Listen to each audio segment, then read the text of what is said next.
Bienvenue dans Extramuros, le podcast qui met en lumière les plus belles réussites d'entreprise en région. Aujourd'hui, on reçoit Oxbow, cette marque que vous connaissez certainement tous. J'ai le plaisir d'accueillir Emmanuel Debruer, le président de cette marque, ainsi que Audrey Chazeran, la directrice produit, qualité et RSE. Je suis Guillaume Pellegrin, le président fondateur de Newton Offices. De Marseille à Lille, en passant par Bordeaux ou Lyon, j'interroge des dirigeants pour comprendre avec vous les raisons de leur succès Extramuros. Dans la première partie de cet épisode, Emmanuel va nous raconter comment, en tant que salarié, avec son acolyte Jean-Christophe, ils ont eu ce rêve fou d'aller voir les propriétaires de la marque Oxbow pour la racheter en 2020, en plein Covid. Et puis en deuxième partie, avec Audrey, on va voir comment Oxbow met en place une stratégie RSE dans le cadre d'une certification B Corp, c'est comme ça qu'on s'est rencontrés, pour projeter cette marque vers le 21e siècle. C'est parti.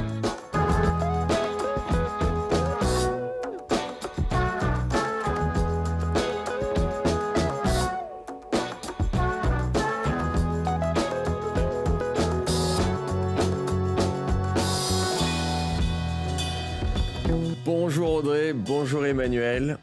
Bonjour. Bonjour. Épisode que j'attendais. Oxbow, la marque mythique de mes années collège. Donc ça donne une indication sur mon âge. Épisode spécial donc parce que c'est Oxbow et parce que j'ai deux invités. Audrey Chazeran, Head of Products and Development, Quality and CSR in English, et le président Emmanuel Debruer, qui nous fait également l'honneur de venir nous raconter l'histoire et le futur d'Oxbow. Donc, bienvenue et merci d'être là. Merci Guillaume. Merci pour l'invitation. Donc, Oxbow, je ne peux pas m'empêcher de me revoir avec un pull trop grand pendant mes années collège. Pas d'autocollant sur la voiture, mais c'est à l'époque ça tentait quand même beaucoup de monde. Et faut avouer que après j'ai un peu perdu de vue cette marque. Ravi de la revoir aujourd'hui puisqu'on s'est revu au travers du réseau B Corp. Mais donc Emmanuel, est-ce que tu peux, puisque on a le plaisir de t'avoir, nous raconter un peu cette histoire et comment toi tu te retrouves là aujourd'hui? Bien sûr, ouais. Alors déjà un grand merci pour nous accueillir, nous recevoir aujourd'hui parce que c'est vrai que c'est toujours un plaisir particulier que de parler de son projet. Donc j'essaierai de pas être trop long et de laisser la parole à Audrey. Le projet Oxbow pour nous, il a commencé dans notre cœur, il a commencé il y a bien longtemps, parce que alors moi, je suis encore un peu plus âgé que toi, donc j'étais déjà au lycée dans les grandes villes. Mais c'est vrai que j'étais fan de cette marque, comme beaucoup d'entre nous. J'étais plutôt snowboarder que surfeur, donc pour moi, Oxbow était une marque de snowboard. Mais en tout cas, c'était une marque iconique, une marque qui m'a fait rêver. Ensuite, il s'est passé un peu de temps puisque on s'est retrouvé avec Oxbow en 2020. Date à laquelle, avec JC, mon associé, on a racheté l'entreprise et la marque Oxbow. Donc c'était en 2020, pendant les années Covid. Mais bon, ça a été un concours de circonstances qui fait que on s'est retrouvé à ce moment-là en train de finaliser le rachat d'Oxbow. On est très fiers d'avoir racheté Oxbow puisque c'était une marque emblématique de nos années lycée, collège pour certains, et en tant que passionné de glisse, pour moi c'était la possibilité de toucher du doigt un rêve et de faire en sorte de faire perdurer, de redévelopper, de redynamiser, de repositionner Oxbow sur le marché de la glisse. J'allais dire des nouvelles glisses. Les nouvelles glisses, c'est quand j'étais au lycée qu'on disait les nouvelles glisses, mais en tout cas les action sports. Voilà, le surf, le snowboard. L'objectif, c'est vraiment avec Oxbow, de redevenir un acteur incontournable de cette industrie, de ce marché, avec des spécificités. On est français, c'est une marque qui a toujours été française, et c'est une fierté que de mettre sur la scène des sports de glisse internationales une marque française. Parce qu'on a trop souvent affaire à des marques anglo-saxonnes qui nous expliquent qu'elles ont tout vu, tout fait, tout créé, elles ont les plus belles montagnes, les plus belles vagues, alors que on a quand même les Alpes, on a les Pyrénées et on a les plages du Sud-Est et de l'Atlantique. Donc on est tout à fait légitime à parler de surf et de snowboard. Ouais, tout à fait. Le, si on revient un peu sur cette histoire, c'est né en Normandie, si j'ai bien suivi. Ça a débarqué ensuite vers Bordeaux. Euh, comment, juste pour parler un peu de cette historique, si tu peux, Ouais. comment tu as expliqué, tu peux expliquer cette hype qu'il y avait eu, cet engouement incroyable et cette décrue, on va dire. Ouais, bien sûr. Alors, l'immense chance, moi je vais répéter ce que. Alors, j'ai été spectateur de ce succès, comme toi, je pense, comme Audrey. On l'a vécu en tant que consommateur, que fan, consommatrice et fan. Mais j'ai aussi eu le privilège de passer du temps avec les fondateurs de la marque, Fabrice et Isabelle, qui ont fondé Oxbow en 1985, il y a 40 ans, euh, en Normandie. Et après quelques saisons, très rapidement, on bougeait sur Bordeaux. Je pense qu'Oxbow a connu ses grandes années au moment où les sports d'action, donc le snowboard, le surf, la planche à voile à l'époque, tous ces sports de glisse ont explosé. Oxbow était la référence dans ce monde-là, au-delà même des marques anglo-saxonnes. Ils ont sponsorisé les plus grands ambassadeurs, ils ont sponsorisé les plus grands événements à l'époque. Et ils ont créé autour de la marque un vrai univers, un vrai rêve, en fait, qui nous a tous touchés et qui nous a mis des étoiles plein les yeux à l'époque. Et c'est pour ça que Oxbow est devenu ce que c'est devenu dans les années 90, c'est-à-dire une marque de sport référente, synonyme de fraîcheur, d'innovation, nouvelle génération de sport d'action. Bon, ça s'est très très bien développé, ça a probablement très bien fonctionné jusque dans les années, on va dire, 95. Il y a eu 10 magnifiques années, et puis à partir de 95, l'entreprise, la marque est devenue tellement sexy qu'elle a commencé à attirer les convoitises de financiers, notamment. Alors, je fais quelques raccourcis, mais en gros, donc des financiers qui ont récupéré, racheté la marque, et puis qui ont commencé à gérer cette marque telle des financiers. C'est-à-dire en cherchant un retour sur investissement rapide, significatif. Et pour avoir un retour sur investissement le plus haut possible, ben, il faut vendre un maximum, avoir un maximum de revenus en investissant ou en dépensant le moins possible. Et donc, comme dans toutes ces situations-là, quand vous investissez moins et que vous cherchez à maximiser les ventes, les revenus, ben, la marque s'appauvrit petit à petit. C'est assez logique, c'est mécanique. Et encore une fois, d'un point de vue financier, c'est très pertinent, hein, puisque pendant 5-7 ans, vous surfez sur la notoriété de la marque, vous surfez sur tout le travail, tout le rêve qu'il y a autour de la marque, sans forcément investir beaucoup.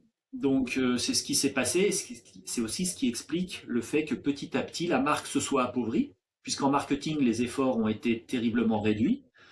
La distribution a été terriblement ouverte, donc on a trouvé des produits Oxbow partout, et il y avait plus la construction du rêve autour de la marque n'avait plus lieu puisqu'il n'y avait plus d'investissement à la source. Donc ça a vécu comme ça pendant 10-15 ans, jusqu'au moment où les consommateurs, les pratiquants notamment, et les pratiquantes de sport de glisse se sont beaucoup moins, voire plus retrouvés dans la marque, puisqu'il n'y avait il y avait plus vraiment d'ambassadeurs, il n'y avait plus d'événements, il n'y avait plus tout ce que le marketing apporte d'immatériel, d'irrationnel autour d'une marque. Et c'est pour ça que la marque a connu un bas. Après être montée très haute, elle est descendue très bas en termes de notoriété, de business aussi. Donc il y a eu de la restructuration, puis une autre restructuration, etc., etc., ainsi de suite, jusqu'à ce que la marque soit remise sur les rails de la rentabilité suffisamment pour que deux inconscients s'intéressent au rachat de cette marque, à savoir Jean-Christophe et moi-même, qui étions guidés essentiellement par la passion et le souvenir qu'on avait de cette marque, et puis avec l'ambition quand même d'avoir une entreprise qui soit suffisamment profitable pour investir et pour redéployer la marque. Ouais, très clair. Euh, j'ai l'impression qu'il y a eu aussi peut-être euh, une passion un peu moins forte dans l'inconscient collectif sur le snowboard ou peut-être le surf et même quand il suffit d'aller voir dans les stations, tu avais moins de snowboard, tu en vois quasiment plus et le ski est devenu a réussi aussi à tirer un peu son épingle du jeu, à créer un imaginaire autour du cool et qui s'accompagnait aussi concrètement par des innovations techniques, technologiques qui ont rendu le ski moins chiant en fait, si vous me permettez tout ça. Ouais, ouais, ouais, ouais, non, C'est c'est inconscient. Et, et, euh, et c'est vrai que les marques qui faisaient plus rêver ces 10 dernières années, je pense plus à Patagonia ou à des marques comme ça qui allaient sur un imaginaire, on va y venir tout à l'heure, sur un engagement sociétal et RSE très fort. Et que cette glisse, ces nouveaux sports de l'époque ne suffisaient plus. ouais, ouais, ouais. Enfin, t'as bien résumé la situation, mais c'est vrai que les sports d'action c'était nouveau, c'était frais, et puis c'est arrivé à maturité, ou en tout cas de plus en plus mature, et donc de moins en moins nouveau. Euh, Il y a des marques qui ont continué à amener de la nouveauté, qui ont pris des directions très claires et très radicales, entre guillemets, comme Patagonia notamment. Et puis, il y a des marques qui sont restées sur des modèles plus anciens et qui ont été sur une approche plus défensive. Bon, Oxbow en faisait partie, et c'est vrai qu'il y a eu, il y a eu deux groupes de marques. Il y a eu les marques vieillissantes et puis les marques qui continuaient à être dynamiques et fraîches. Euh, aujourd'hui, les sports de glisse, donc on parle du snowboard, mais on peut parler du surf, parce qu'Oxbow est encore plus surf que snowboard. Sur le marché du surf, c'est un marché qui est en pleine explosion. On a notamment dans le groupe Oxbow des écoles de surf sur la côte atlantique qui chaque année battent des records d'affluence. Donc il y a beaucoup d'engouement toujours autour du surf. Maintenant, ce qu'il faut, c'est que les marques de surf soient à la hauteur de ces sports-là et à la hauteur des enjeux. C'est-à-dire que le sport, le surf est maintenant, et le snowboard depuis plus longtemps encore, sport olympique. C'est devenu des sports grand public. Et donc, à un moment donné, il faut que nous, les petites marques de sport d'action de l'époque, on soit capables de s'adresser et d'avoir des stratégies qui soient à la hauteur de nos ambitions et à la hauteur de la popularité de nos sports. Donc c'est vrai qu'il y a eu des transformations, hein. Le surfeur qui cherche sa vague perdue, loin de tout le monde, voire même qui se cache pour éviter d'attirer d'autres surfeurs et rester tranquille le plus longtemps possible. C'est un état d'esprit qui est très présent dans le surf. C'est ce qui fait notre spécificité, mais il ne faudrait pas que ce soit aussi une contrainte ou un frein au développement de nos business. C'est-à-dire qu'on doit s'ouvrir, on doit prendre conscience que maintenant, c'est des sports qui sont grand public. Ça n'empêche qu'il y a toujours des pratiquants et des spécialistes et qu'il faut faire des produits avant tout pour ces gens-là. Mais il ne faut pas oublier que le grand public a envie aussi de surfer 2 semaines par an au mois d'août ou au mois de juillet, et que il faut trouver un équilibre entre ces différentes cibles et que c'est notre mission d'accompagner tout le monde, aussi bien les plus corps, les plus experts que les plus débutants. Comment on fait pour... après, tu nous dis ce que tu peux nous dire, mais comment on fait pour acheter une marque comme ça avec Jean-Christophe on arrive à faire ça tout seul, faut des financiers avec vous quand même. Fais-nous Alors, rêver. ouais, ouais, ouais. Non, mais c'est vrai, en plus, nous c'est, quand on parle du rêve américain, nous on a vécu notre rêve américain avec Oxbow. C'est-à-dire que je pense qu'à la base, déjà, il faut pas trop réfléchir. Si on réfléchit trop, si on analyse trop, on trouve plein de bonnes raisons de ne pas se lancer. Et alors de ce côté-là, avec JC, mon associé, c'est vrai qu'on est plutôt, on est plutôt bon sur le fait de pas trop réfléchir. C'est là qu'on excelle. Je sais pas si c'est peut-être pas toujours un point fort, mais là, en l'occurrence, on y allait en étant suffisamment naïf et en se disant, ben, on y va et puis on verra ce qui se passe. Donc, c'est vrai qu'on a beaucoup galéré pour convaincre. En fait, on a été pendant 1 an et demi, qui a duré le rachat, on a été obligé de convaincre à peu près tout le monde, c'est-à-dire de convaincre en commençant par les vendeurs, c'est-à-dire que 2 salariés, puisque effectivement on était 2 salariés jusqu'à ce moment-là, euh, on a dû convaincre les vendeurs qu'on était suffisamment sérieux dans notre projet de rachat pour que eux nous consacrent du temps à nous recevoir, nous répondre, nous fournir des informations, enfin, nous accorder de l'attention dans ce projet de rachat qu'on avait. Vous n'étiez pas dans le groupe Non, d'Oxbow, ok. non. On a toujours évolué dans cet environnement du sport d'action. On a travaillé chez Billabong, on a travaillé dans des marques qui s'appellent Dakine, pareil de action. On a travaillé chez Salomon, chez Rossignol, chez Reebok. Donc on a toujours vécu dans ce monde-là, travaillé dans ce monde-là, mais on n'était pas dans le groupe. Donc nous, on a dû convaincre les vendeurs qu'on était des acheteurs potentiels, sérieux.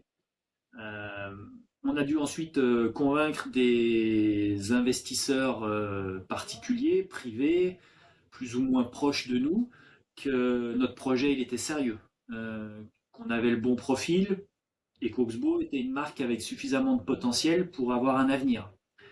Ensuite, on a dû convaincre, ou on a essayé de convaincre des financiers. Tu parlais de fonds d'investissement tout à l'heure. On a rencontré beaucoup de fonds d'investissement pour essayer de les convaincre, parce qu'il fallait qu'on réunisse une somme d'argent conséquente pour pouvoir racheter. Et donc, nous, perso, plus nos amis et nos proches, c'était pas suffisant. Il fallait aussi qu'on aille voir des professionnels de la finance, des fonds d'investissement, qu'on a essayé de convaincre et qu'on n'a pas réussi à convaincre. Qui finalement s'avérera être une chance par la suite, parce que du coup, on a quand même finalisé le rachat sans fonds d'investissement, donc avec une grande autonomie dans le management et la gestion de notre projet. Mais sur le moment, on aurait bien aimé les convaincre. On n'y est pas arrivé. On est allé voir les banques, on a réussi à convaincre les banques, mais tout ça, tous ces gens-là ne suffisaient pas avec leurs économies ou leurs prêts à réunir la somme suffisante pour racheter Oxbow auprès du groupe suisse-allemand qui s'appelle Calida, qui était propriétaire d'Oxbow à l'époque. Donc, on a quand même réussi à racheter Oxbow, puisque la différence entre la somme qu'on avait et la somme qu'ils nous demandaient, ils nous ont proposé, et je trouve ça à la fois magique et magnifique, ils nous ont dit, ok les gars, on va vous vendre la boîte, vous allez nous donner l'argent que vous avez pu réunir déjà, et le complément, c'est nous qui allons vous le prêter. On croit dans votre projet. On pense que vous serez capable de nous rembourser cet argent le moment venu. Donc du coup, on s'est retrouvé un groupe d'investisseurs avec donc les managers, nous-mêmes, avec des gens de confiance, des chefs d'entreprise qui nous ont fait confiance, avec des banques qui nous ont prêté de l'argent, et avec le vendeur, qui est devenu notre associé pendant une certaine période. Et donc c'est comme ça qu'on a pu finaliser le rachat d'Oxbow. Et par la suite, eh ben, on a remboursé notamment l'emprunt que nous avait fait le prêt que nous avait fait le vendeur, on a pu lui rembourser. Et depuis, ben, on est très indépendant dans ce projet-là, puisque les banques nous prêtent de l'argent pour financer l'activité, mais dans le rachat, dans la propriété de l'entreprise, on n'a finalement que des particuliers autour de nous bienveillants. Génial. J'adore ces histoires où il faut une grande folie et derrière tout s'aligne en fait. Ouais, c'est pas évident, mais il faut arriver à aligner ces planètes. Mais... Et la relation humaine, parce que c'est là que c'est passé en fait. Avec les vendeurs, quand le vendeur vous dit ben, on a super bien fité avec vous, le projet nous plaît, vous savez quoi, on va vous prêter la somme qui vous manque. C'est une histoire d'homme, hein, parce que tu ne peux pas l'anticiper, ça. Impossible. Nous-mêmes, on ne savait même pas que ça pouvait exister. Ouais. C'est ça qui est cool avec l'entrepreneuriat.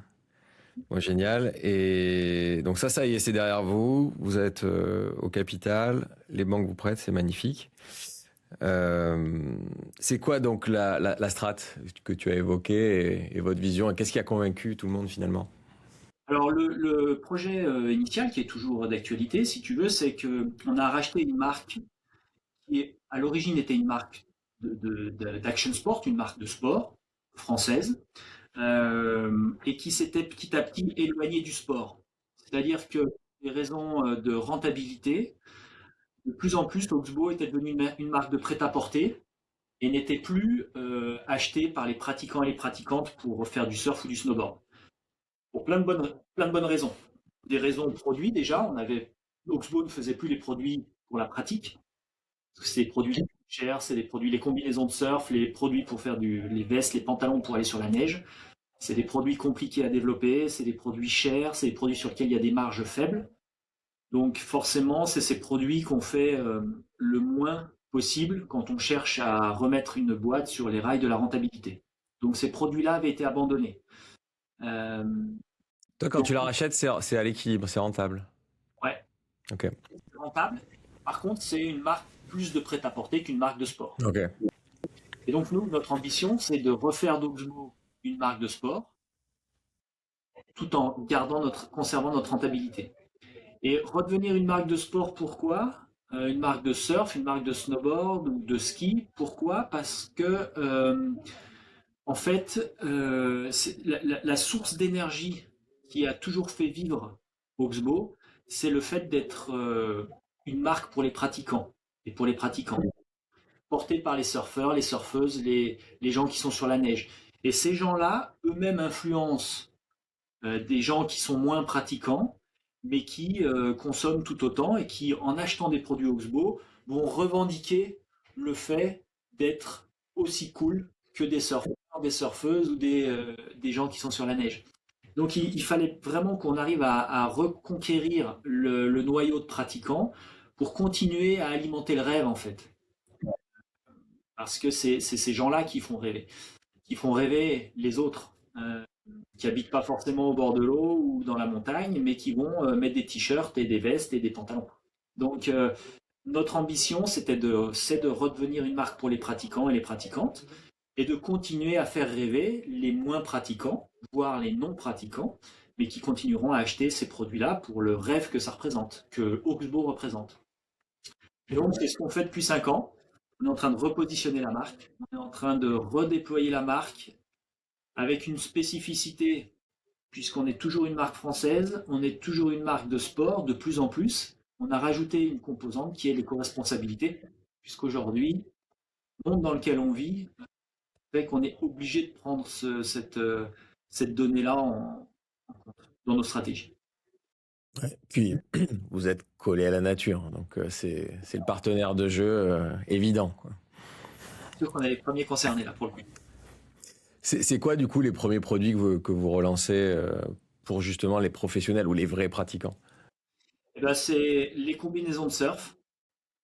Donc pour aller dans l'eau, tout ce qui est néoprène. Alors, on a travaillé sur des matières qui sont beaucoup plus éco-responsables, dont Audrey vous parlera, mais en tout cas, c'est les vêtements, enfin les combinaisons pour faire du surf. Et puis, c'est les vêtements pour aller sur la neige, qui sont impair respirants. C'est vraiment ce qu'on a redéveloppé en priorité pour légitimer Oxbow auprès des pratiquants. C'est un peu comme si Salomon ou Rossignol ne faisait plus de ski, ou ne faisait plus de snowboard, ou Babola ne faisait pas de raquettes. Ce serait difficile de les considérer comme des marques pour les pratiquants. Bon, ben nous, sans combinaison et sans vêtements pour aller sur la neige, il y avait un manque, un vrai manque. Ah bah, carrément. Et quand j'ai vu que vous faisiez des écoles, ça m'a fait penser à Babola qui équipe les plus jeunes. Bon, Nadal est l'exemple parfait. Mm. Quand tu lui mets une raquette Babola sur son premier match de tennis, il finit sa carrière avec. Et du coup, ça me faisait penser à ça. Et est-ce que vous faites ou ce que vous allez faire des planches de surf, de snowboard, est-ce que ça va aller jusque-là aussi dans votre environnement? On en fait. Nous, en termes de produits techniques où il y a un intérêt business derrière, c'est la combinaison de surf, c'est les vêtements pour faire du ski et du snowboard. Quand on va plus loin dans le matériel, c'est-à-dire les planches de surf ou les planches de snowboard, c'est plus pour l'image que pour le business, parce que on n'est pas, comment dire, performant pour vendre ces produits-là.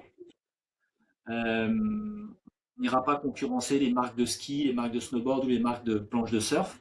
Mais par contre, on s'associe volontiers à ces gens-là à travers des collaborations, pour amener un côté graphique, un côté couleur, un côté matière sur ces produits-là, mais on leur laisse la fabrication à eux qui sont spécialistes et la commercialisation aussi. Ben, tu peux m'en dire plus justement sur cette école et ces projets d'école? Ouais. Alors, ben, nous, on est une marque de vêtements, effectivement, et d'accessoires, surf et snow. Et on est dans un environnement, dans un écosystème dans lequel il y a des acteurs qui sont indispensables au rayonnement du surf ou du snowboard ou du ski. C'est-à-dire que c'est les journalistes, c'est les médias, euh, c'est les ambassadeurs, et c'est aussi les écoles qui permettent au grand public, à monsieur, madame, tout le monde, plus ou moins jeune, de commencer à vivre des sensations, sur une planche, de faire connaissance avec le surf, avec le ski, avec le snowboard. Donc on a commencé sur le surf, on s'est dit, bah, pour que ces gens-là aient la meilleure expérience possible avec le surf, il faut qu'on soit capable de leur enseigner le surf de la bonne manière. Parce que si vous accueillez des gens et que vous leur enseignez le surf de la mauvaise manière, du coup, l'expérience se transforme en mauvaise expérience et jamais vous en ferez des surfeurs potentiels. Alors que si vous les accueillez dans les bonnes conditions et que vous avez le bon programme pédagogique, avec le bon matériel adapté, dans les bonnes conditions, je pense que les sensations que ces gens-là vivent quand ils découvrent le surf, elles sont incomparables avec quoi que ce soit d'autre. Et du coup, vous avez des surfeurs pour la vie, des surfeurs occasionnels, mais pour la vie. Et donc, quelque part, vous générez un réservoir de consommateurs et de consommatrices pour la suite. Et donc, c'est dans cet esprit-là d'être une porte d'entrée à la pratique qu'on a investi dans des écoles de surf et qu'on accueille à peu près 2500 personnes chaque été dans la région de Seignos, dans nos écoles de surf pour leur faire découvrir les premières sensations, puisqu'on s'adresse plutôt à des étudiants, à des débutants pardon, l'été. Et puis on accueille des confirmés, des surfeurs et des surfeuses confirmés en aile de saison, où là on leur offre la possibilité de passer une semaine avec des pros, des gens de notre team d'athlètes. Ok. Et pour alimenter cet imaginaire et ce rêve, vous faites quoi d'autre? Est-ce que vous associez à des compétitions? Est-ce que vous avez des ambassadeurs qui font rêver? Ouais, ouais, on a tout l'arsenal marketing. Euh, donc on sponsorise beaucoup de riders, on en a à peu près 35. Été, hiver, montagne, océan, hein. Hommes-femmes. On sponsorise dans des partenariats d'événements. On fait de la communication dans les magazines, magazines presse papier, comme tout ce qui est réseaux sociaux. Et on a une spécificité, c'est qu'on est des moteurs dans la réalisation de films de glisse et leur diffusion à travers des tournées qu'on organise. Ça s'appelle les Oxbow Movie Night, c'est-à-dire que vous venez dans des cinémas, on vous invite, enfin on vous invite, vous payez votre billet, mais on vous C'est une bonne propose invitation, ça. fausse invitation. C'est on vous propose d'assister à une soirée glisse dans le cinéma proche de chez vous, en France, mais pas que, aussi en Espagne, en Allemagne, au cours de laquelle vous allez pouvoir avoir la possibilité de visionner toutes nos productions de l'année, que ce soit été, hiver, montagne, océan. C'est que je suis allé sur votre site internet en préparant cet enregistrement et je me dis c'est quand même imbattable ces images-là. Enfin, que ce soit sur la neige ou sur une grosse vague. Ouais, C'est simple, c'est beau, il y a pas grand-chose. C'est-à-dire que c'est une planche, quelqu'un dessus et un environnement incroyable, à la fois grisant mais dangereux. Et c'est peut-être ce mix-là qui fait que ça fait rêver, quoi. Ouais, c'est sûr. Non, mais c'est pour ça que c'est vrai que les sports d'action, comme enfin, les sports outdoor, progressive outdoor, comme le surf et le snowboard, restent des sports qui ont un succès incroyable. Il faut qu'on accompagne ce succès-là, en fait. Voilà, c'est surtout là l'enjeu. Parce que les consommateurs, les consommatrices, les pratiquants, les pratiquantes, il y en a plein. Et quand vous mettez vos pieds sur une planche de surf, éventuellement sur une planche de snowboard, dans les bonnes conditions, avec le bon matériel, c'est des sensations qui sont incroyables, incomparables. C'est quoi ton rêve du coup avec toute ton équipe? C'est quoi vous êtes donné un objectif à moyen long terme? Ouais, alors nous on veut donc continuer ce repositionnement. On veut être un acteur majeur des sports de glisse. Euh, on veut Mais en revendiquer, France, en Europe, dans le monde, vous êtes ouais, dans le monde. fixé ça? Bah voilà. Ouais. Ouais, dans le Mm. monde. Dans le monde, alors dans le monde, c'est là où Ouais, soit là on le fait. Ouais. il y a des vagues, avant tout. Mais clairement, on a dans notre ADN les, les gènes nécessaires pour être un acteur incontournable des sports de glisse dans le monde, en revendiquant notre identité française. C'est super important pour nous parce qu'on a la France, l'Europe a telle légitimité dans les sports de glisse et des légitimités et spécificités qu'il faut, enfin, en tout cas, on se donne la mission de le mettre en avant, ça. Euh, et puis de protéger nos espaces de jeu, clairement. C'est même pas une stratégie marketing, hein, c'est juste une mission de base de tout citoyen ou marque citoyenne. Donc l'ambition, c'est de se positionner de cette manière-là et de faire en sorte que chaque produit qui soit commercialisé, on en soit extrêmement fier. Alors du coup, ça a deux questions. Sur le Made in France et sur la France, moi j'ai un peu le même sujet parce qu'on revendique le fait d'être français et on a choisi de s'appeler Newton Offices.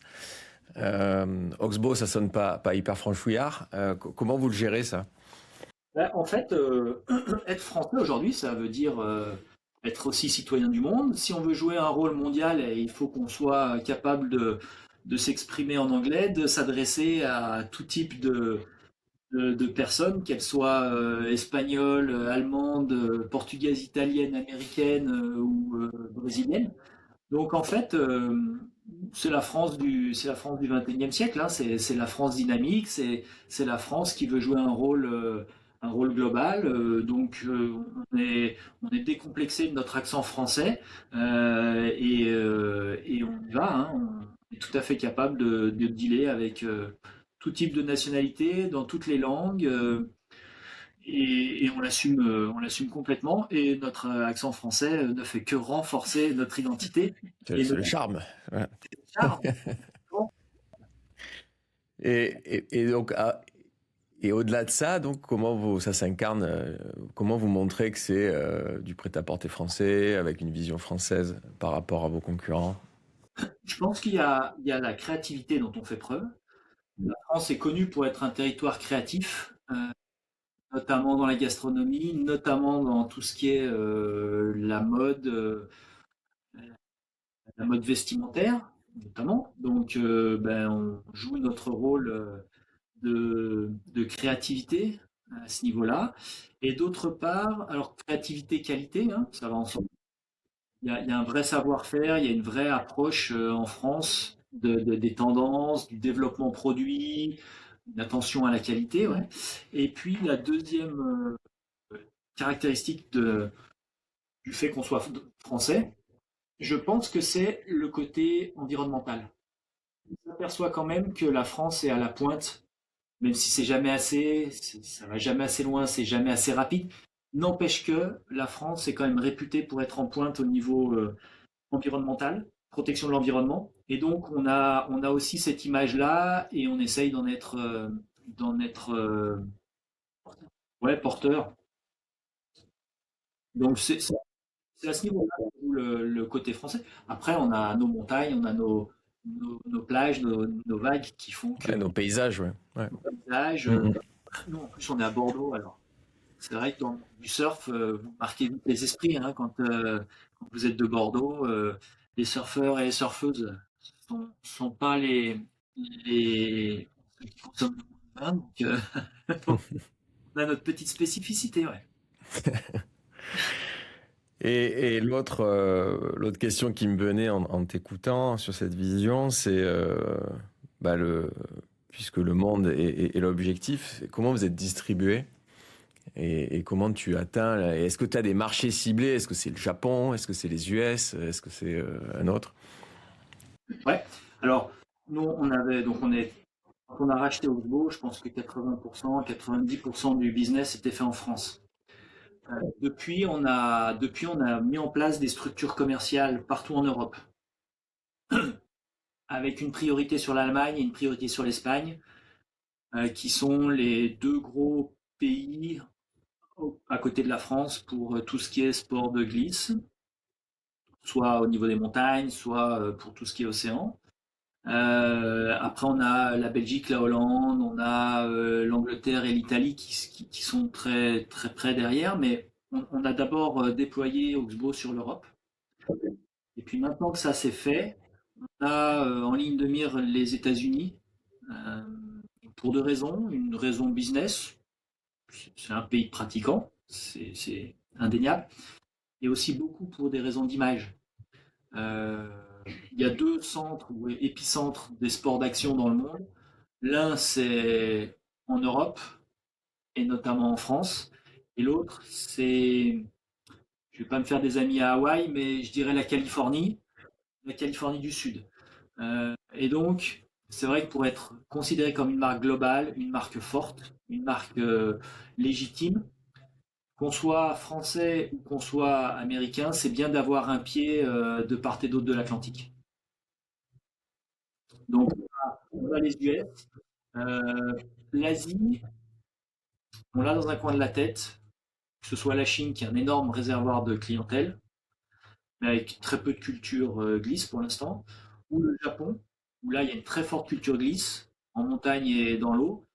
Euh, ouais, on l'a en tête. Mais culturellement, on est plus proche et c'est plus facile, on a plus de liens naturels avec l'Amérique du Nord qu'avec l'Asie.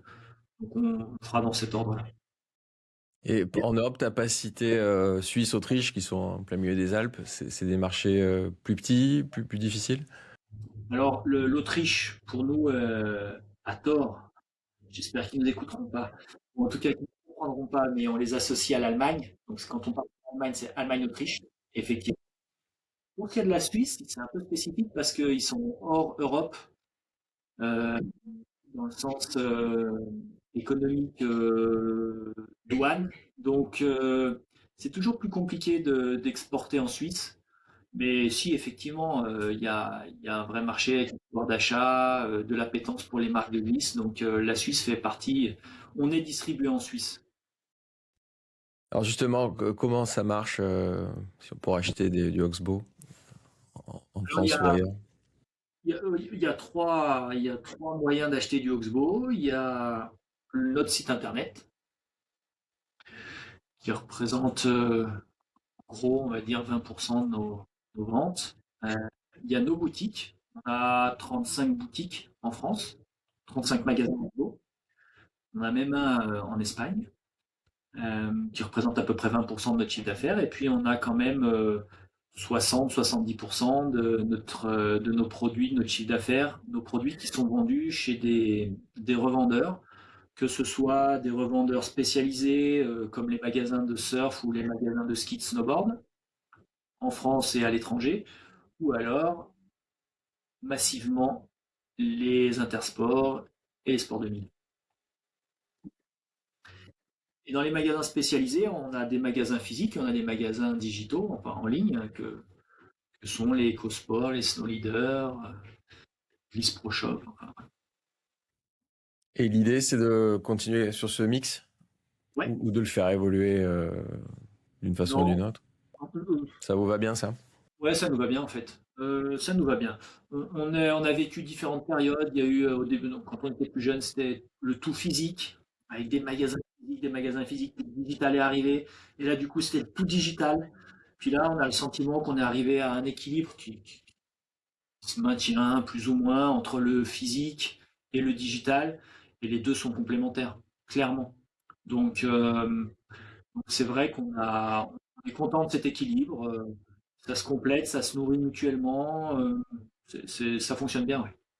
Et les boutiques, c'est quoi les localisations que vous souhaitez avoir? C'est très proche des lieux de pratique et où les grandes villes, puisque c'est quand même aussi là qu'il y a le plus de consommateurs. Ouais, ouais, c'est une bonne question. On a commencé par s'implanter sur les lieux de pratique. Donc l'arc atlantique, les Alpes et péniblement la Méditerranée. Euh, mais c'est vraiment ça notre priorité. Et ensuite, une fois qu'on aura bien arrivé à maturité, on va dire, avec ces régions-là, euh, et ben les grandes villes, les grandes villes, les grandes villes qui seront plus loin des vagues ou plus loin des montagnes, mais la marque sera suffisamment forte. Pour l'instant, on cherche vraiment à s'implanter sur les lieux de pratique. On développe la J'ai métier. j'ai- j'ai fait faire une blague sur Nice et Nice, du coup. Mais c'était avant que tu rachètes Oxbow, ça, Bryce the Nice. Ouais. Ouais, il est toujours bien dans les esprits, hein, j'ai l'impression. Ça a fait du mal, ça?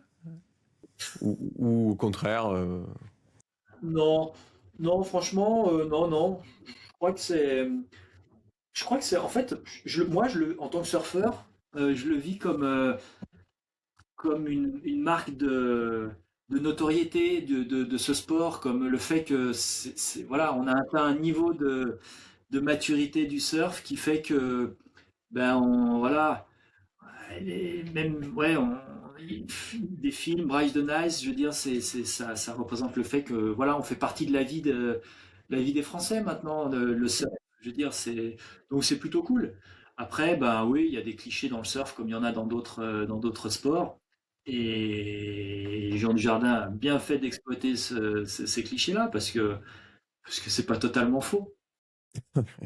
on caricature que ce qui a du pouvoir. Donc c'est sûr que Exactement. c'est forcément du pouvoir là-dessus. Non, et puis, après, ouais, c'est sûr que c'est pas pareil que Point Break. Ça renvoyait pas la même. Non, non, rien à voir. Mais Point Break était aussi un bon exemple aux US, ça montrait que le sport était devenu mature et qu'il faisait partie de. Il avait dépassé les frontières juste de la petite tribu de surfeurs, quoi. Je crois que tu avais une contrainte de temps. Si on peut profiter de toi, on continue, sinon on te libère. Ouais, ouais, Tiens, merci. je fais le maître du temps, tu vois. Ouais, c'est cool. Et puis ça permet à Audrey de vous parler RSE. de tout ce qui est RSE, alors. Ouais. Bah, c'est ça, parce que d'un point de vue stratégique, bon, c'est la grande question. On a fait pas mal d'épisodes avec Amatéis, qui est dans le même secteur que toi, mais aussi avec Fago, avec. Ah bah, Euh, ouais, ouais, C'est Nicolas Timon, c'est ça? tout à fait. Ouais. Amatéis est basé à Rumilly, qui est le village à l'époque, qui est devenu une ville dans laquelle j'ai grandi. Donc, je connais très bien Amatéis. C'est vraiment ouais, ouais, rigolo. Voilà, on a fait un épisode sympa, que je recommande, bien sûr. Ouais. Et 1083 ou d'autres. Et en fait, quand tu es dans l'industrie textile et que tu as pris conscience des enjeux environnementaux, euh, bah, quelque part, mais vous allez me dire comment vous l'appréhendez, parce que tu as presque envie de pas vendre, quoi, parce que tu sais que ça pollue, et donc du coup de mieux vendre ou de mieux produire. Et c'est vrai que c'est des vrais enjeux, quoi. C'est vrai. Ouais. Mais c'est comment? Nous, on l'aborde comme étant incontournable. Je veux dire, voilà, c'est presque légal. C'est-à-dire que dans notre mission, on doit prendre en compte la protection de l'environnement. Et quand bien même on n'en parlerait même pas, ça fait pas partie de notre stratégie marketing. Ça fait partie de la même manière qu'on va payer des impôts, qu'on va respecter des lois, des règles. Ben, on doit respecter la planète. Alors ça fait un peu le marketing de dire on doit respecter la planète. C'est beaucoup plus précis que ça et Audrey pourra en parler, mais voilà, ça fait partie de nos missions, de nos missions, notre responsabilité, c'est ça. C'est une responsabilité en fait qu'on a. De la même manière qu'on a plein d'autres responsabilités, ben, on a aussi celle-là maintenant. Et c'est indiscutable, non négociable. Voilà. Donc on le fait. On le fait pas forcément avec plaisir d'ailleurs, hein, parce que c'est des contraintes, parce qu'on préférerait ne pas avoir à se préoccuper de ça. Ça voudrait dire qu'on a suffisamment tous bien été raisonnables jusqu'à présent pour pas avoir besoin de s'en préoccuper. Bon, ben on n'a pas été assez raisonnable, donc du coup maintenant il faut s'en préoccuper. C'est une contrainte qui s'impose à nous et qu'on accepte parce que parce qu'il n'y a pas d'autres options possibles. C'est une bonne transition sur la RSE. Vous avez formulé cette raison d'être? Alors, je Vous êtes terminerai. Bicorp, hein, vous n'êtes pas société à mission, si j'ai bien suivi, donc c'est pas forcément nécessaire. De labellisation Bicorp, on a modifié nos statuts. Et puis, en fait, on n'a pas eu besoin d'aller plus loin pour que nous et nos associés, nous disions que c'était une contrainte qu'on devait prendre en compte et pour laquelle on devait mettre des solutions en face. Et la chance qu'on a, c'est que personne ne peut s'opposer à ça puisqu'on a le pouvoir de décision avec mon associé et que stratégiquement, de la même manière qu'on fait attention à un certain nombre de critères financiers, humains, et ben, le critère éco-responsable fait partie des indicateurs qu'on met en place et qu'on suit.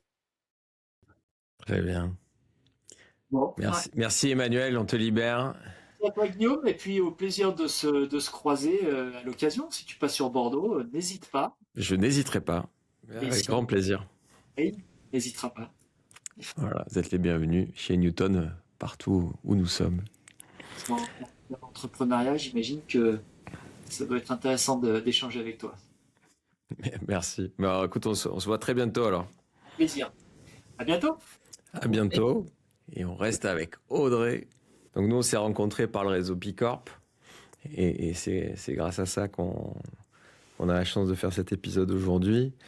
Je ne sais pas si tu veux rebondir du coup, puis tu as laissé la parole à Emmanuel sur cette première partie, sur ce qui a été dit et comment du coup toutes ces problématiques stratégiques font partie intégrante de votre vision RSE.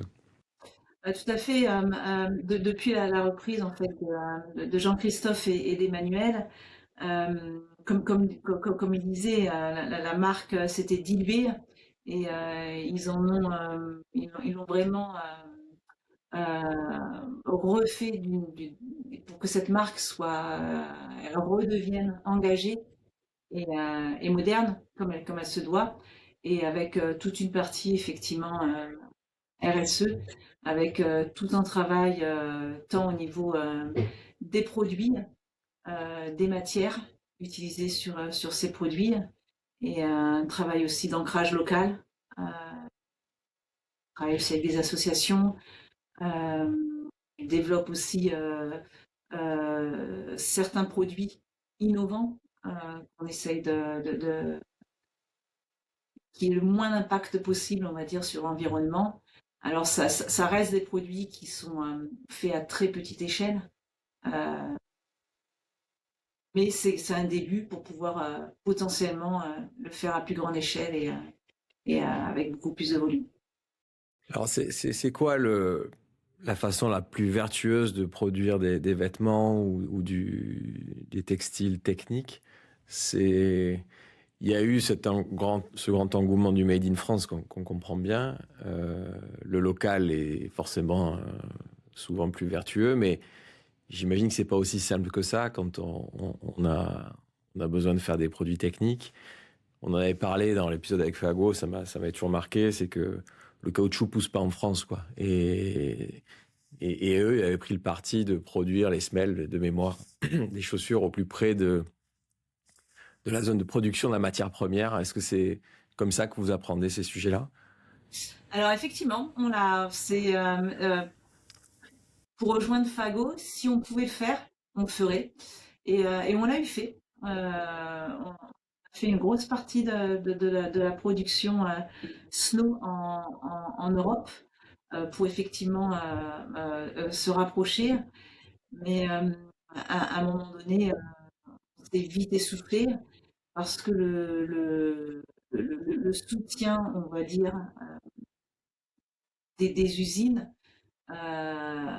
malgré comment dire, leur force, euh, parfois n'avaient pas non plus les reins financiers assez solides pour pouvoir aussi soutenir toute une production. Et il fallait mettre des billes en amont, qui pouvait être compliqué en fait. Voilà. Donc, c'est-à-dire pour produire en France, c'est ça, pour avoir les usines qui ont les savoir-faire et Alors, les machines, c'est ouais, ça que tu dis? tout à fait. C'est beaucoup des usines qui travaillent à façon, en fait, et avec un gros accompagnement au niveau ressources humaines de la part des marques. Et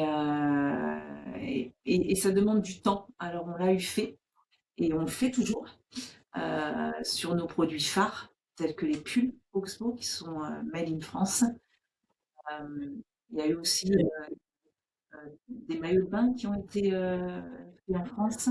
Il y a eu des jackets qui ont été faites en France. Mais il y a des usines qui ont fermé aussi. Et il a fallu rebondir ailleurs. Et Oxbow a perdu beaucoup d'argent dans ces transferts aussi. Voilà. Et quand je parle d'usine à façon, il faut souvent un produit est souvent fait de différentes fournitures, telles des boutons, telles des labels. Il fallait souvent gérer toute cette logistique et consolider en fait le produit pour en faire un produit fini. Voilà. Donc toute cette logistique-là était pas forcément si simple. Et ça demandait beaucoup de ressources humaines en interne. C'est quelque chose qu'on pouvait faire avant une phase de désindustrialisation de la France, et aujourd'hui, on n'arrive pas à faire tout ce qu'on souhaiterait. En fait, l'impossible n'existe pas. Tout est possible.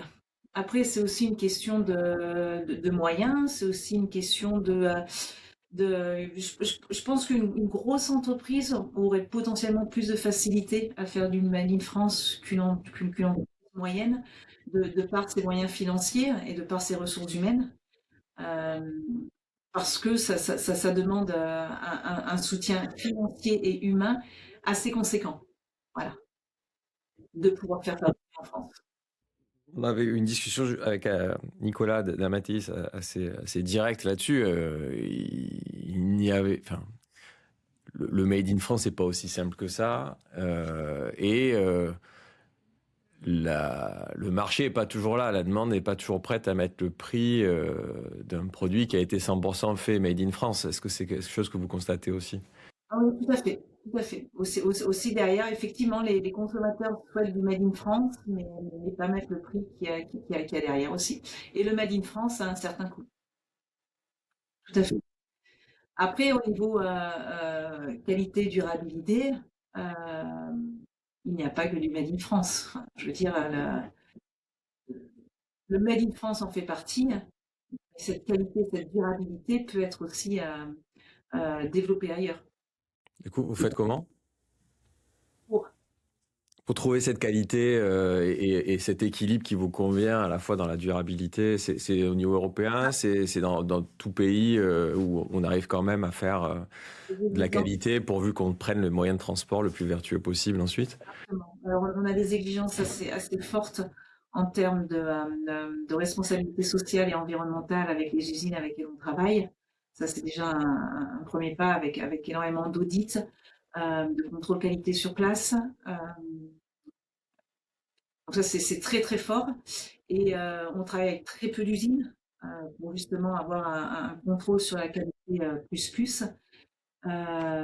Et effectivement, aller sur des transports beaucoup plus le plus vertueux possible qu'on puisse. Très bien. Finalement, c'est par bateau que ça vient, parce que je sais que par Ouais, bateau. Ouais. ouais, ouais, 98% c'est par bateau. vois que certains s'essayent la voile, mais c'est encore plus, c'est pas encore très, très, très développé. C'est pas encore très développé, mais c'est vrai que c'est encore plus vertueux. Mais qui sait, peut-être, je sais qu'il y a des bateaux à voile qui se développent beaucoup Mm. pour aller aux États-Unis. Il n'y est pas encore aujourd'hui, mais qui sait, peut-être que ce sera un moyen de transport qu'on utilisera demain. L'avenir nous le dira. En tout cas, si toutes les possibilités qu'on peut prendre pour avoir le moins d'impact possible sur l'environnement, Oxbow les prendra. Ah ouais. Sur la seconde main, c'est beaucoup développé ces dernières années. Comment vous apprenez ce sujet-là? Qu'est-ce que vous avez déjà essayé de faire là-dessus? Alors, on a eu un magasin, Stay Life, du côté de Bordeaux, qui effectivement proposait de la seconde main, essentiellement au niveau de l'équipement sportif, planche. Euh, et alors, après, j'ai pas d'explication plus que ça. Emmanuel aurait pu en dire un petit peu plus parce qu'il a plus d'historique là-dessus. Il a été fermé récemment, il y a 1 an et demi, 2 ans, par manque de rentabilité. Est-ce que ça a été une histoire de lieu et pas assez proche de la pratique, en tout cas des lieux de pratique, point d'interrogation. Mais effectivement, c'est quelque chose qu'on regarde de très près et on fait quelques événements avec de la seconde main que Oxbow récupère et remet en shop comme des produits vintage et, et en revente. Voilà, mais c'est vraiment des événements assez ciblés aujourd'hui. Mais c'est quelque chose qui est regardé et qui fait partie aujourd'hui des nouvelles consommations, clairement. Ouais, ouais. Ouais, surtout si on va retrouver nos pulls des années 90, puisqu'il nous vend encore, je pense. Ça, Le mien doit encore mal et il devait déjà ça. être trop. Il est peut-être encore trop grand, je pense. Faut pas de la bonne qualité, ça, pas rétrécir. C'est ça, vraiment. Comment tu animes ça, toi, au sein d'Oxbow? Est-ce que vous avez une structuré, des piliers? Comment c'est formalisé chez vous, tout ça? Alors, il y a une grosse charte qualité derrière les produits et de durabilité. Et on travaille vraiment main dans la main avec l'équipe design qui en mise de collection travaille sur le plus de produits éco-responsables, et donc de matières éco-responsables. Juste pour te donner un exemple, en 2019-2020, quand Emmanuel et JC ont repris la marque, Oxbow, il y avait 0 produit éco-responsable. Aujourd'hui, on arrive sur des collections Summer 26, Winter 26 qui vont sortir cette année. Et on est à un taux entre 60 et 65% de produits éco-responsables. Donc en fait, chaque saison, on travaille vraiment main dans la main avec les designers et les chefs de produits pour mettre en place tous ces produits éco-responsables et effectivement essayer d'avoir le moins d'impact possible et de prendre le moins de ressources. Euh, C'est quoi, du coup, c'est quoi un produit éco-responsable? C'est la matière première? Enfin, ça vient, comment vous arrivez à qualifier ça et à rentrer dans la bonne case? un produit éco-responsable, c'est vraiment l'étude de toute sa chaîne de valeur en fait. Ça fait la matière effectivement en fait partie, donc ça peut être du coton biologique, du polyester recyclé, du reprève. Par exemple, toutes nos combinaisons de surf qui vont à l'eau, elles sont 85% sur des matières recyclées, euh, faites à base d'arbres avec du Ulex et de l'Océna qui arrive pour demain. Donc c'est vraiment quelque chose de fort. Donc effectivement, ça part du produit, mais ça part aussi de la logistique, de comment le produit va être rapatrié en France et en Europe pour être revendu. Il y a aussi une économie sur les emballages, utiliser le moins de plastique possible. Exemple. Euh, voilà, en gros, et puis travailler avec des usines qui sont vertes aussi.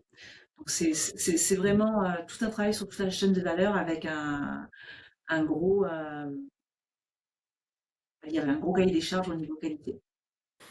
Ouais. Mais nous, on a dans nos immeubles, on utilise de plus en plus de mobilier de seconde main ou upcyclé, par exemple. Mais il y a quelques années, quand on voulait le faire, on n'avait pas les quantités suffisantes et les chaînes logistiques et les acteurs se sont organisés, sont de plus en plus solides et on arrive à remplir des immeubles entiers avec ça. J'imagine que c'est la même chose pour vous, du coup, si tu arrives à faire des combis de surf à 85%, c'est qu'il y a tout en amont cette chaîne de recyclage, Tout à fait. upcycling et autres des matières. Exactement, exactement. Et il nous est arrivé de nous retrouver avec pas mal de matière, parce que forcément, quand on s'engage, et c'est ce qui se passait sur le Made in France et le Made in en Europe, c'est-à-dire que il fallait s'engager sur un certain, on va dire, métrage de matière pour pouvoir produire le peu de pièces demandées, et Oxbow n'a pas lésiné, c'est-à-dire que euh, effectivement, il y a la contrainte marge.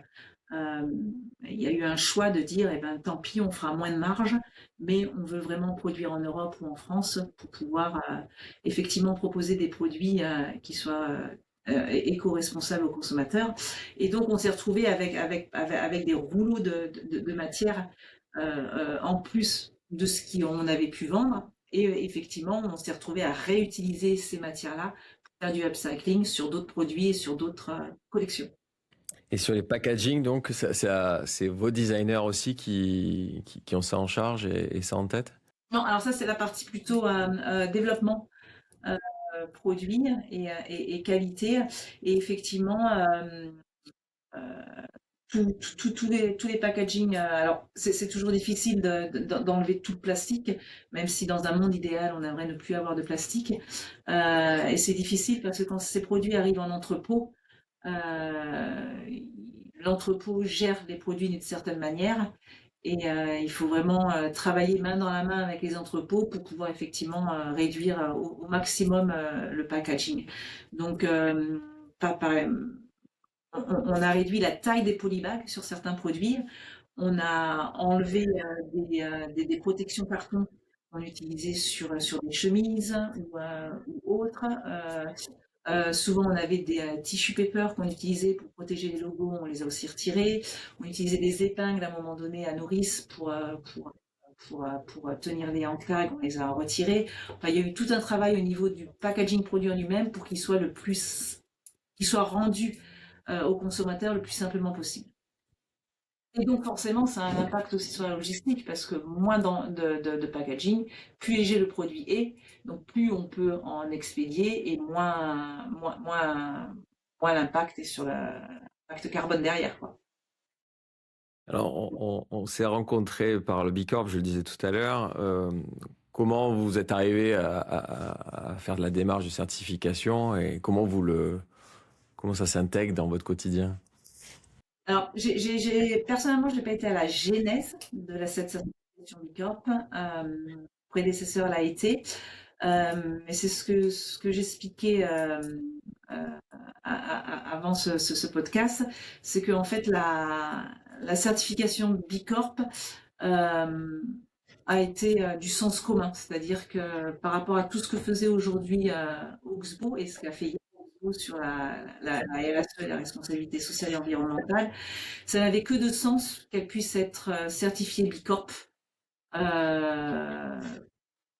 Pas uniquement avoir la réalisation du corps, mais c'était plus une reconnaissance de toutes les actions qu'avait fait et que fait Oxbow au niveau RSE. Donc, s'il y en a qui connaissent pas, vous avez dû voir probablement un logo avec un B, la lettre B, sur les packaging ou certains sites internet. Ou si vous êtes venu chez Newton, vous l'avez vu sur la porte d'entrée. C'est la certif la plus ambitieuse, on peut le dire. Audrey, tu me corriges si je dis des bêtises, mais sur les aspects environnementaux, gouvernance socio-sociétaux qui est mondial et vous pouvez aller en ligne gratuitement faire votre audit pour voir quelle note vous avez et il faut une note minimale évidemment pour être certifié une fois que Bicorp a bien validé les infos que vous avez transmises. Mais la particularité, c'est qu'il faut progresser derrière et que Bicorp n'est pas moins exigeant d'année en année et qu'il faut donc être sur un chemin de progression et pas juste se satisfaire d'avoir eu un logo une fois qu'on a fait un effort pendant quelques mois. Ouais, c'est vraiment une amélioration continue et c'est ce qui est intéressant dans ce logo-là. Et d'autant plus avec les nouveaux standards qui viennent de sortir il y a quelques mois et qui effectivement appuient vraiment sur cette amélioration continue un peu plus que ce que ça pouvait l'être auparavant. Ouais, c'est-à-dire qu'avant, on pouvait être certifié en ayant des bonnes notes d'un côté et un peu moins bonnes sur d'autres domaines. Et bon, là, ça pousse clairement à pas trop avoir de trous dans la raquette, quoi. Exactement. Et donc, pour vous, c'est quoi, au-delà de l'assertif et de l'amélioration qu'impose quelque part cette certif, juste vous, en tant que Oxbow et avec vos convictions, c'est quoi, et toi, sur ces sujets ESG et RSE, c'est quoi les prochaines étapes, les prochains indicateurs que vous suivez particulièrement? Alors, comme disait Emmanuel, ces indicateurs-là sont suivis très régulièrement. Dont un bilan carbone qu'on effectue tous les 2-3 ans et qui nous permet, en fait, c'est vraiment ce bilan carbone qui nous permet de nous remettre en question, de voir effectivement là où on a avancé, là où on pêche encore et de toujours continuer en fait à s'améliorer, quoi. Et puis on est vraiment calqué sur la stratégie des accords de Paris avec cette réduction de 1,5%. Donc aujourd'hui, on est dans les clous. On devrait reproduire un bilan carbone sur 2026-2027. Donc notre troisième bilan carbone qui va effectivement nous réorienter si on doit le faire et continuer à s'améliorer. En sachant qu'une entreprise textile, le gros du gros, l'impact carbone est réellement sur la fabrication des produits en eux-mêmes. Ouais, j'allais te demander quel était le principal poste. Ouais. C'est la fabrication, du coup. Donc à partir du moment où il y a une grosse sensibilisation sur de la manière dont les produits sont fabriqués, que ça parte de l'usine, toute l'optimisation de sa chaîne de valeur jusqu'à son arrivée à son entrepôt et la redistribution auprès de nos clients, voilà, l'impact carbone est là. Ouais. Nous, on le fait tous les ans. Et on avait constaté un peu avec surprise au tout début que plus de la moitié venait du déplacement de nos clients pour venir dans nos immeubles Newton. Et oui, forcément. Donc c'est un scope 3, mais évidemment on a pris le scope 3 dans l'analyse et on essaie au mieux d'influencer pour que nos clients viennent avec les mobilités douces. Dès l'instant où on a fait évidemment le choix d'être proche des transports en commun à chaque fois. Et donc c'est forcément éclairant de faire ce bilan et de mettre des chiffres sur l'impact qu'on a pour pouvoir derrière mettre les bonnes actions pour améliorer ces bilans. Parce que au début, je ne sais pas comment vous l'avez appréhendé vous, mais tu as un peu envie de tout faire et d'annuler les gobelets en plastique et de te mettre au vélo et de baisser la température, mais tu ne sais pas vraiment quels sont les impacts de tes actions. Parfois, tu peux mettre beaucoup d'énergie sur des actions qui n'ont pas vraiment d'impact carbone, en tout cas, et ça permet d'un peu se discipliner et de s'organiser. Ah, le bilan carbone est vraiment un de nos indicateurs phares et qui nous fait avancer. Eh bien, merci. Est-ce qu'il y a une bonne question que j'ai oublié de te poser, que tu voulais évoquer sur Oxbow ou la RSE en général? Une bonne question? Ouais, que j'aurais pas posé, que tu rêverais que je te pose. Ou est-ce qu'on a fait un bon tour sur Oxbow? La prise de conscience, je pense, qui est réellement importante. Et s'il y avait beaucoup plus d'acteurs qui prenaient conscience de l'importance de cette responsabilité de protéger l'environnement et de laisser l'environnement, on va dire, propre pour les futures générations. Euh, je pense que ce serait déjà un grand pas. Voilà. Bah, je pense que ça peut être un bon mot de la fin, du coup. Et de conclure. Merci beaucoup, Audrey. C'est moi qui te remercie, Guillaume, et ton équipe.